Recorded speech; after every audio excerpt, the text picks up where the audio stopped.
ونعوذ بالله من شرور أنفسنا ومن سيئات أعمالنا من يهده الله فلا مضل له ومن يضلله فلا هادي له ونشهد أن لا إله إلا الله وحده لا شريك له ونشهد أن سيدنا ومولانا محمدا عبده ورسوله أما بعد فأعوذ بالله من الشيطان الرجيم بسم الله الرحمن الرحيم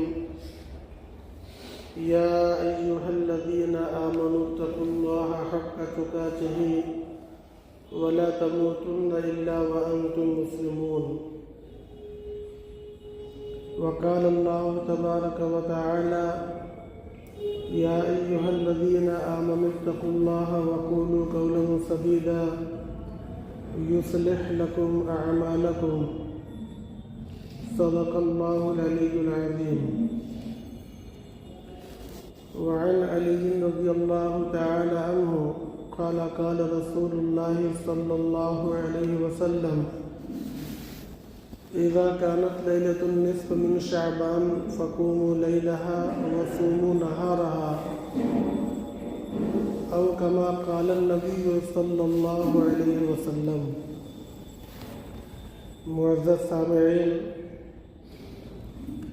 قابل احترام بزرگوں اور دوستوں، شعبان کی 10 تاریخ آج ہے اور شعبان کی 15 تاریخ کو ایک مبارک اور مقدس رات آتی ہے جس کو ہماری شریعت نے شب براءت کہا ہے. شب براءت، عام طور سے لوگ اس کو شب برات کہتے ہیں. یہ لفظ غلط ہے. برات تو وہ ہوتی ہے جو شادیوں میں ہم لوگ جانتے ہیں، اس کو برات کہتے ہیں. لیکن اس رات کا نام برات نہیں، براءت ہے. براءت کا معنی بری ہونا، اس لیے کہ اللہ رب العزت اس رات میں بہت سے لوگوں کو جہنم کی آگ سے بری فرما دیتے ہیں. اس لیے وہ براءت والی رات ہے. ہمارے استاد شیخ الحدیث دارالعلوم دیوبند مفتی سعید احمد پالن پوری رحمۃ اللہ علیہ فرمایا کرتے تھے کہ لوگوں نے اس کا نام بگاڑ کر شب براءت سے شب برات کر دیا، تو اس کے ساتھ معاملہ بھی برات والا کرنے لگے. یعنی تماشے، پٹاخے اور سڑکوں پر بھیڑ بھاڑ، میلے ٹھیلے، یہ تمام چیزیں اس عبادت والی مقدس رات کے ساتھ شامل فرما لیا. بارات کہتے ہیں اور برات والا معاملہ کرنے لگے. وہ فرماتے تھے کہ اس رات کا صحیح نام شب براءت ہے، شب برات نہیں. اور صحیح نام لینا چاہیے تاکہ اس کا معنی مفہوم دل و دماغ کے اندر حاضر رہا کرے. یہ جو رات ہے، اس رات کی ہمارے شریعت کے اندر فضیلتیں آئی ہیں. تقریباً 10 صحابہ کرام رضی اللہ عنہم مجمعین سے اس رات کے بارے میں، تقریباً 10 صحابہ کرام رضی اللہ عنہم مجمعین سے اس رات کے بارے میں فضیلتیں رسول اللہ صلی اللہ علیہ وسلم سے منقول ہوئی ہیں. عرب کے لوگ اس رات کی فضیلت کو نہیں مانتے. موجودہ وقت میں، ایسا نہیں کہ ہمیشہ نہیں مانتے تھے، آج وہاں کے لوگ اس رات کی فضیلت کو نہیں مانتے. اور اس کی وجہ یہ ہے کہ وہ یہ کہتے ہیں کہ اس رات کی فضیلت کے بارے میں جتنی روایتیں ہیں وہ سب کے سب ضعیف ہیں. تو ضعیف روایتیں ہیں اس لیے نہیں مانتے. مگر ان کا یہ کہنا اور ان کا یہ سمجھنا یہ سب کے سب غلط بات ہے۔ ہاں البتہ اتنی بات صحیح ہے کہ اس رات کی فضیلت کے بارے میں وارد ہونے والی روایتیں وہ سب کے سب ضعیف ہیں، لیکن اس کے ضعیف ہونے سے یہ معنی نہیں نکلتا کہ پھر یہ رات نبی پاک صلی اللہ علیہ وسلم سے ثابت ہی نہیں ہے۔ یہ معنی ہرگز نہیں نکلتا۔ ایک تو روایت ایک صحابی سے نہیں ہے، 2 صحابی سے نہیں ہے، تقریباً 10 صحابی سے روایت ہے، ایک بات۔ دوسری بات کہ جو ضعف ہے وہ اتنا زیادہ ضعف نہیں ہے جو فضائل میں مقبول نہ ہو۔ اور تیسری بات کہ وہ مسائل جن کے بارے میں امت کے اندر ہمیشہ سے عمل رہا ہے، صحابہ کرام اور ان کے بعد تابعین اور ان کے بعد تبع تابعین اور ان کے بعد ائمہ مجتہدین اور ان کے بعد ائمہ محدثین اور ان کے بعد آج تک محققین علماء جنہوں نے اسلام کی تعلیمات کے اوپر اپنے دن اور رات کو قربان کر کے اس میں سے تمام یعنی صحیح اور سکم کو چھانٹا ہے اور دین کی انہوں نے مکمل طریقے سے چھان بین کی ہے، ان تمام لوگوں کے نزدیک یہ رات ثابت رہی ہے اور اس پر ہمیشہ سے عمل رہا ہے، اس کی فضیلت سے فائدہ اٹھانے کا معمول رہا ہے۔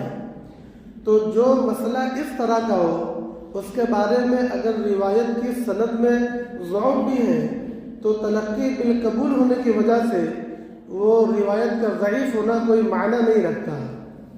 یہ تمام وجوہات ہیں جس کی بنیاد پر ہم اہل سنت والجماعت کا یہ عقیدہ ہے کہ شب براءت یہ نبی پاک صلی اللہ علیہ وسلم سے ثابت شدہ رات ہے۔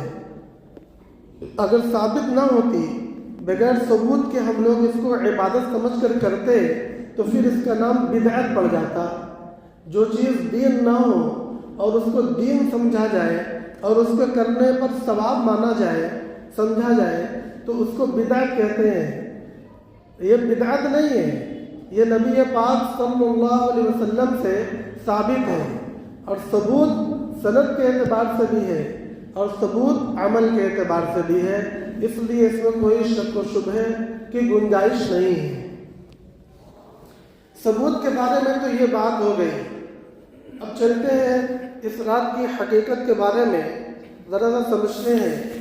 حضرت عائشہ رضی اللہ تعالی عنہا فرماتی ہیں کہ ایک رات میری نیند کھلی تو میں نے پایا کہ جناب آقا محمد الرسول اللہ صلی اللہ علیہ وسلم اپنی آرام گاہ میں تشریف فرما نہیں ہے، تو میں اٹھ کر ان کو تلاش کرنے لگی اور تلاش کرتے کرتے میں نے پایا کہ رسول اللہ صلی اللہ علیہ وسلم جنت البقیع میں ہے۔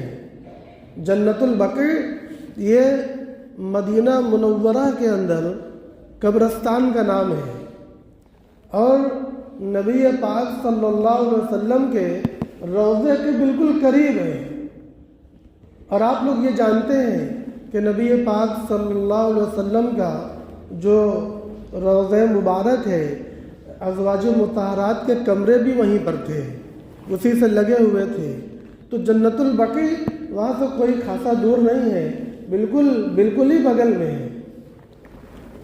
تو وہ تلاش کرتے ہوئے جنت البقیع میں تشریف لے گئی اور پایا کہ نبی پاک صلی اللہ علیہ وسلم وہاں پر تشریف فرمائے ہیں۔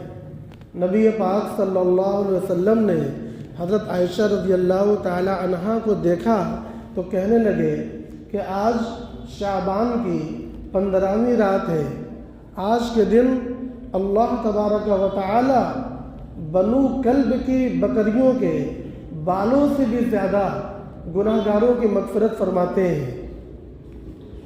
آج کے دن اللہ تبارک و تعالی بنو کلب ایک قبیلے کا نام ہے، وہاں بکریاں پالنے کا رواج تھا اور وہ بکریاں بڑے کثرت والے کے بالوں والی ہوتی تھیں، تو ان کی مثال دی جاتی تھی کثرت میں۔ نبی پاک صلی اللہ علیہ وسلم نے یہی مثال دی ہے کہ ان بکریوں کو جتنے بال ہوتے ہیں ان کے بالوں سے بھی زیادہ اللہ تبارک و تعالیٰ آج کے دن گنہگاروں کو معاف فرماتے ہیں، مغفرت فرماتے ہیں۔ یہ اس طرح کی رات ہے۔ غالباً اسی حدیث میں ہے کہ اللہ تبارک و تعالیٰ اس رات آسمان دنیا پر نزول فرماتے ہیں۔ اللہ کا نزول فرمانا کس طرح ہوگا یہ کسی کو معلوم نہیں ہے۔ اللہ کا ہنسنا، اللہ کا ہاتھ، اللہ کا وجہ، چہرہ، یہ کس طرح کا ہوتا ہے یہ کسی کو معلوم نہیں ہے۔ بس اللہ نے اپنی کتاب میں ذکر کیا ہے یا رسول اللہ صلی اللہ علیہ وسلم نے بتلایا ہے تو ہم اس پر ایمان رکھتے ہیں، لیکن اس کی کوئی مثال بیان نہیں کر سکتے، اس کی کوئی تفصیل ہم بیان نہیں کر سکتے۔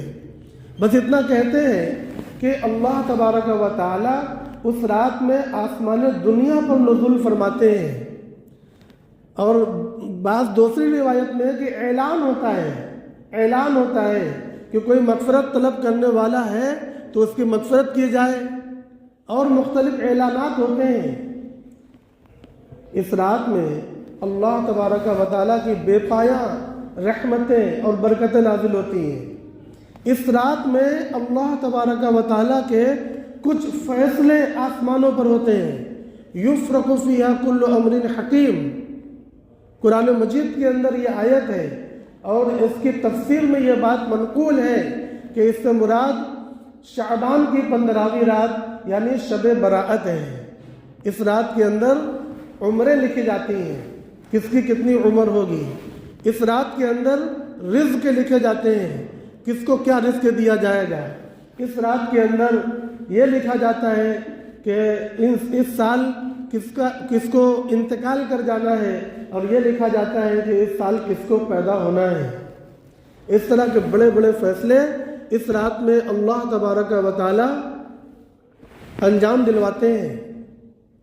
لہذا یہ مقدس اور مبارک رات ہے شریعت کی روح سے۔ اس رات کے اندر ہمارے اسلاف اکابرین کا یہ معمول رہا ہے کہ راتوں میں عبادت کیا کرتے تھے، تہجد، نوافل، تلاوتیں، تسبیحات، اوراد، وظائف، اللہ تبارک و تعالیٰ سے رو کر گلگلا کر التجا کے ساتھ دعائیں کرنا، یہ اپنے اکابر سے اسلاف سے منقول ہوتا چلا آ رہا ہے۔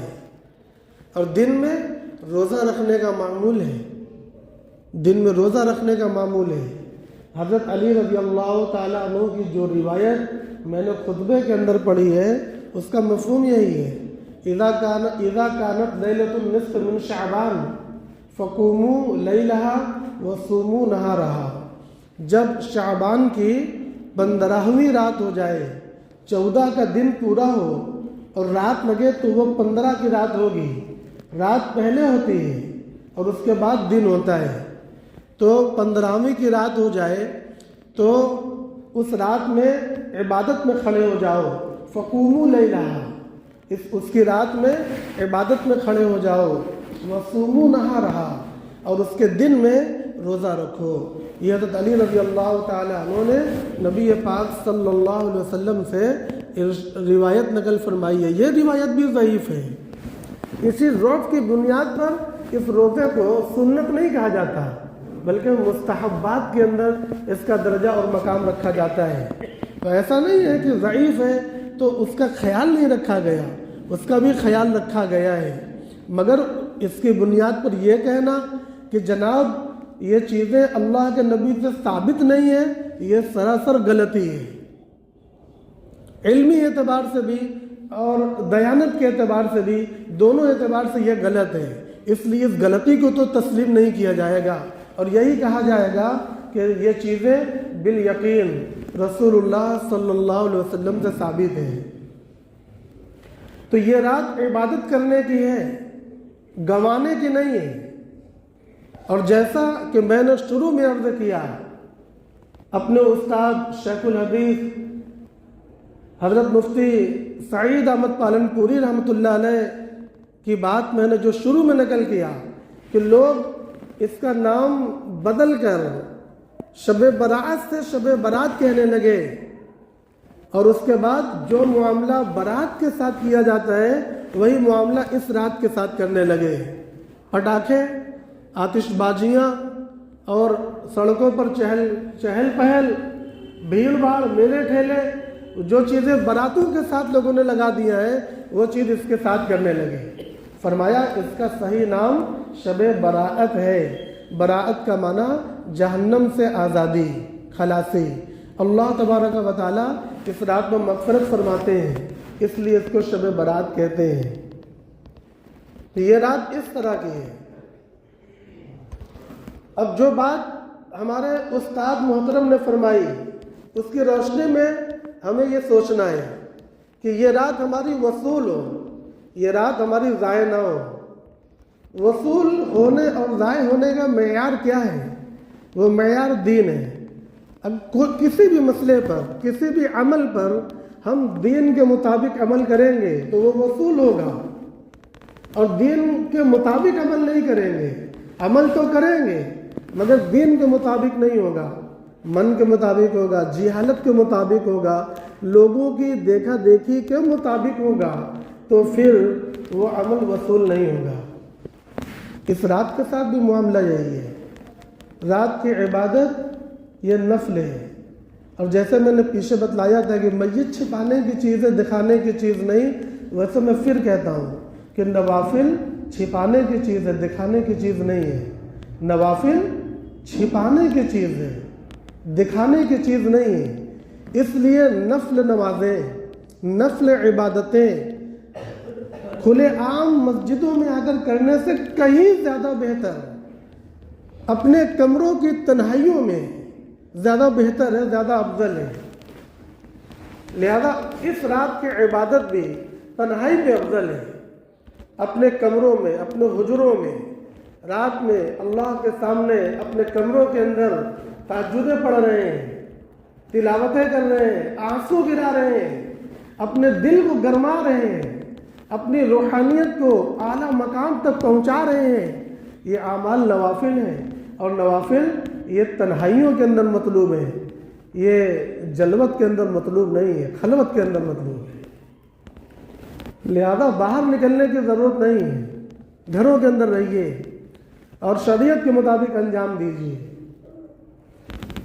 اس کے بعد جو رسمیں اس کے ساتھ لاحق کر دی گئی ہیں، حلوے، پٹاخے، مزید روشنیاں اور تہوار کے طریقے سے منانا، یہ سب رسم و رواج ہیں، اسراف ہے، گناہ ہے۔ اس کے علاوہ قبرستان کے اندر کچھ چیزیں شامل کر دی گئی ہیں، ان کی اصلاح کرنا ہے۔ اللہ کے نبی صلی اللہ علیہ وسلم سے اس رات میں قبرستان جانا ثابت ہے، جیسا کہ میں نے حضرت عائشہ رضی اللہ تعالیٰ عنہ کی روایت آپ کو سنایا، اسی واسطے سنایا۔ لیکن اس میں دو باتیں عرض کرنا ہے۔ ایک بات تو یہ کہ ایک ہی مرتبہ ثابت ہے، لہذا کوئی آدمی پوری زندگی میں ایک مرتبہ اس رات کو چلا جائے تو اس روایت پر عمل ہو گیا، اور اس کے اندر جو سنت کا حکم ہے یا استحباب کا حکم ہے وہ عمل پورا ہو گیا۔ دوسری بات کہ یہ روایت بھی ضعیف ہے، یہ روایت بھی ضعیف ہے، تو اس کا مقام اتنا اونچا نہ بڑھاؤ کہ بالکل فرض اور واجب اور لازم کی طریقے سے وہ سماج میں دکھنے لگے۔ جب کبھی کسی عمل کے اندر غلو کر دیا جائے گا تو علماء آواز بلند کریں گے کہ اب اس عمل کو چھوڑ دو، اب اس عمل کے اندر غلو کیا جا رہا ہے۔ لہذا قبرستان جانے کے اندر بھی غلو نہیں کرنا ہے۔ کسی سال گئے اور کسی سال نہیں گئے، جانا بھی ٹھیک سمجھیے اور نہ جانے کو بھی ٹھیک سمجھیے، یہ دونوں جائز اور مباح ہیں۔ جانے کو لازم سمجھنا یہ غلط ہے، اور بالکل نہ جانے کی بات کہنا یہ بھی غلط ہے۔ ان دونوں کے بیچ کا جو راستہ ہے وہ دین کا راستہ ہے۔ لہذا قبرستان جانا چاہیے کبھی کبھی۔ قبرستان جانے کے آداب ہوتے ہیں ان آداب کے ساتھ، لیکن قبرستان کے اندر بہت سی چیزیں زائد ہیں، ان زائد چیزوں سے پرہیز کرنے کی شدید ضرورت ہے۔ نمبر 1، قبرستان میں چراغاں کرنا۔ نمبر 2، قبروں پر پھول مالا، پھول چڑھانا۔ نمبر 3، اگربتیاں سلگانا۔ نمبر 4، قبروں پر چونا پانی کرنا۔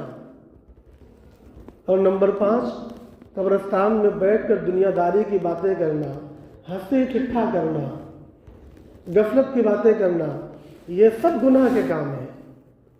یہ سب گناہ کے کام ہیں۔ ان میں سے ہر کام ترک کرنے کے لائق ہے۔ ان کی الگ الگ دلیلیں ہیں، الگ الگ وجوہات ہیں۔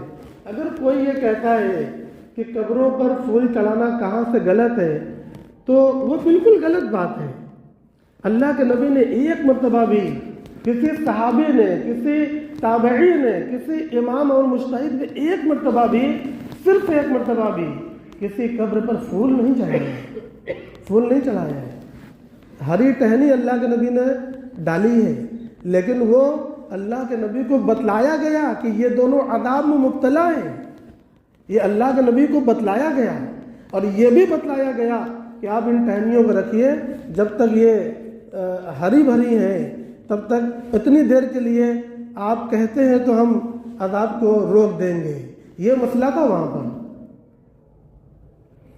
یہ مسئلہ نبی پاک صلی اللہ علیہ وسلم کے ساتھ خاص ہے، یہ امت کے لیے عام نہیں ہے۔ اس لیے عام مسائل کے اندر اس روایت سے استدلال کرنا اور دلیل سمجھنا یہ غلط بات ہے۔ دلائل کا بوجھ آپ ماہرین علماء کے کندھے پر رہنے دیں تو زیادہ بہتر ہوگا۔ رہ گئی یہ بات کہ پھول چڑھانا کبھی ثابت ہی نہیں ہے۔ پھول یہ خوشی کے موقع کی چیز ہے، اور قبرستان خوشی منانے کی جگہ نہیں ہے۔ وہاں دلوں کو رنجیدہ کرنے کی جگہ ہے، موت کو یاد کرنے کی جگہ ہے۔ وہ ایک ہولناکی کا منظر بھی پیش کر سکتی ہے۔ خیر، بات یہ ہے کہ جو چیزیں کرنے کی ہے صرف اسی کو کیا جائے، اور جو چیزیں نہ کرنے کی ہے اس کو نہ کیا جائے، یہ دین ہے۔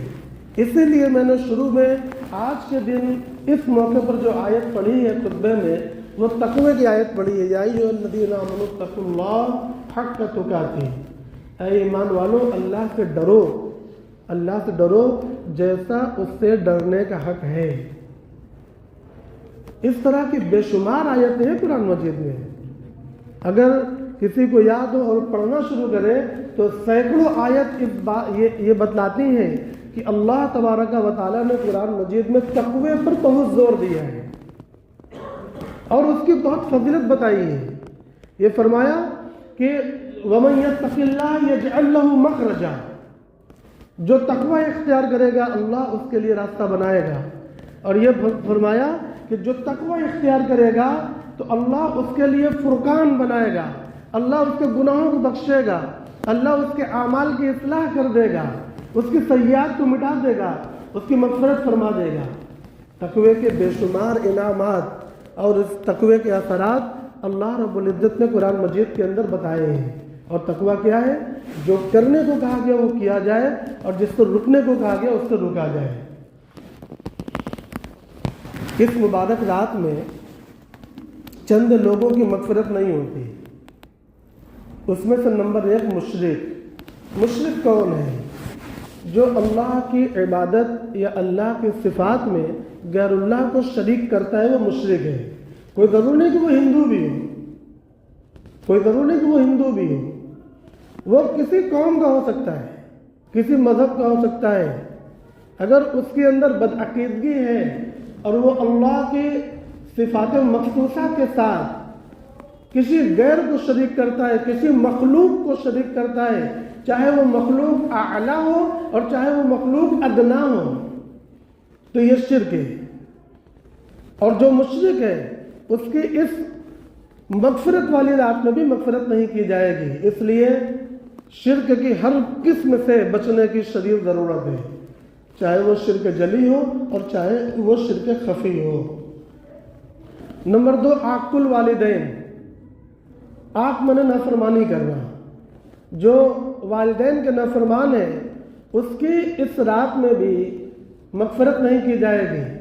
اور بہت سے نافرمان ایسے ہیں جو یہ سمجھتے ہیں کہ ہم بہت صحیح کر رہے ہیں، بہت سے نافرمان ایسے ہیں جو یہ سمجھتے ہیں کہ ہم بہت صحیح کر رہے ہیں۔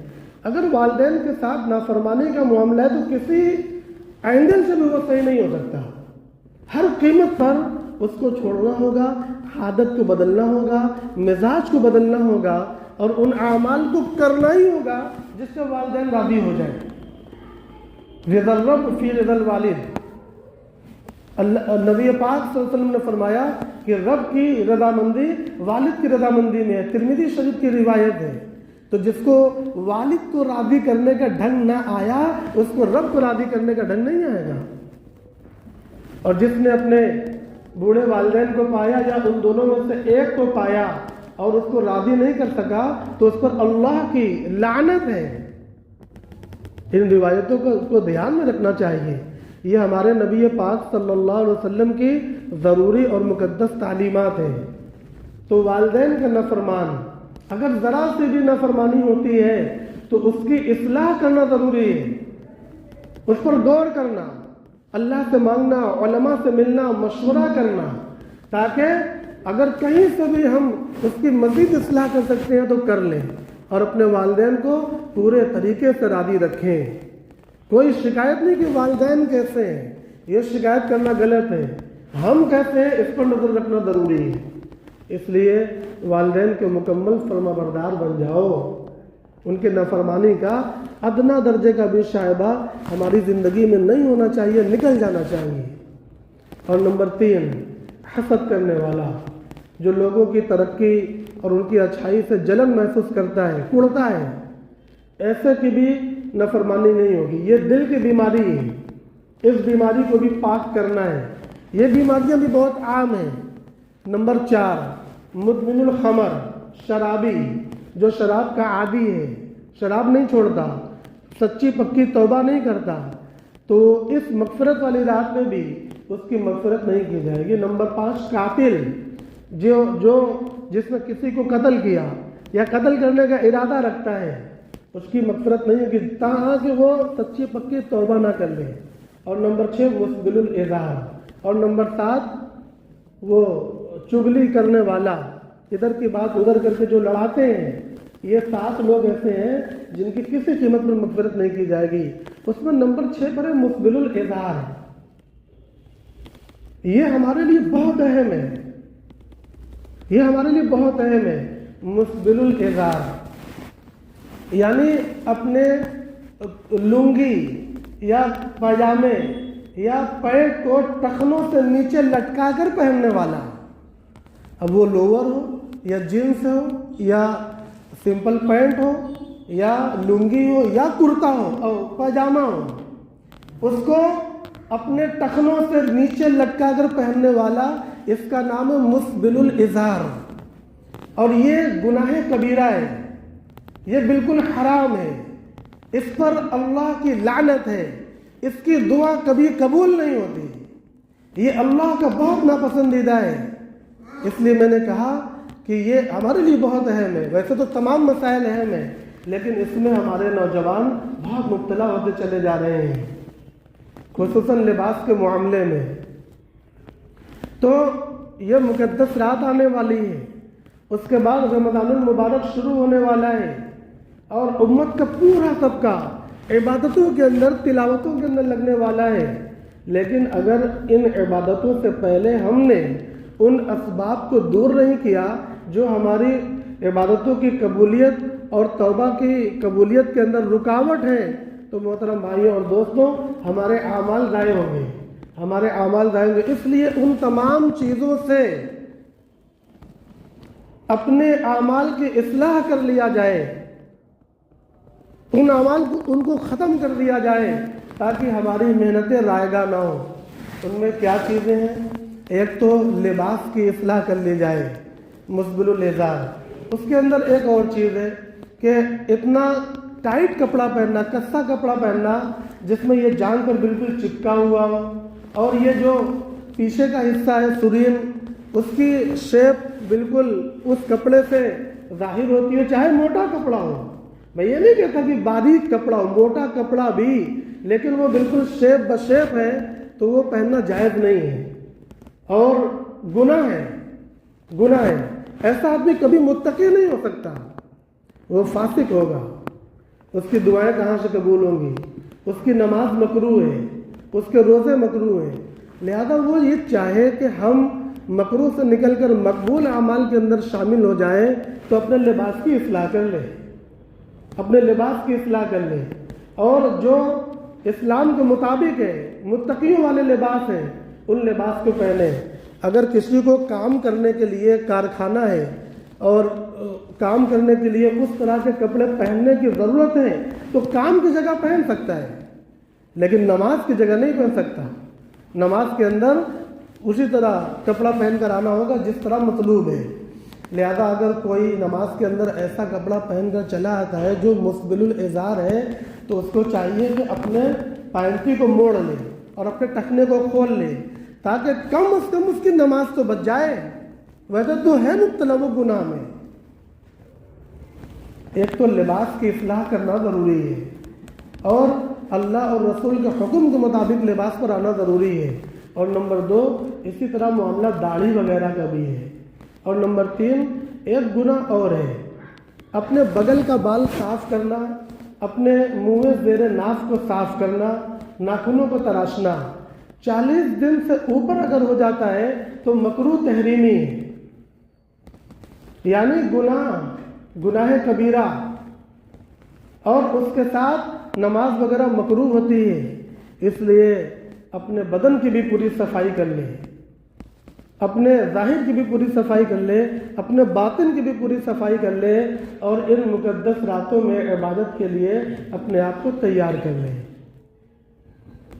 اور اس بات کو یاد کر لے کہ ہمیں جو اعمال کرنا ہے وہ تقوی کے مطابق کرنا ہے. اس بات کو بھی یاد کر لے کہ ہمیں متقی بننا ہے، ہمیں فاسق نہیں بننا ہے.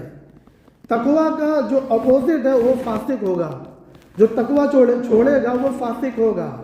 تو فسق و فجور والی زندگی سے نکل کر تقوی والی زندگی میں آنا ہے. اللہ تبارک و تعالیٰ سے دعا کرے کہ مجھے بھی اور آپ لوگوں کو بھی اللہ نیک اعمال کی توفیق دے، ہر قسم کے ظاہر و باطن گناہوں سے بچنے کی اللہ توفیق دے، اور تقوی کے ساتھ ہم لوگ زندگی گزارے اور دنیا اور آخرت کے اندر کامیاب ہوں. اللہ پاک قبول فرمائے. وآخر دعوانا الحمدللہ رب العالمین.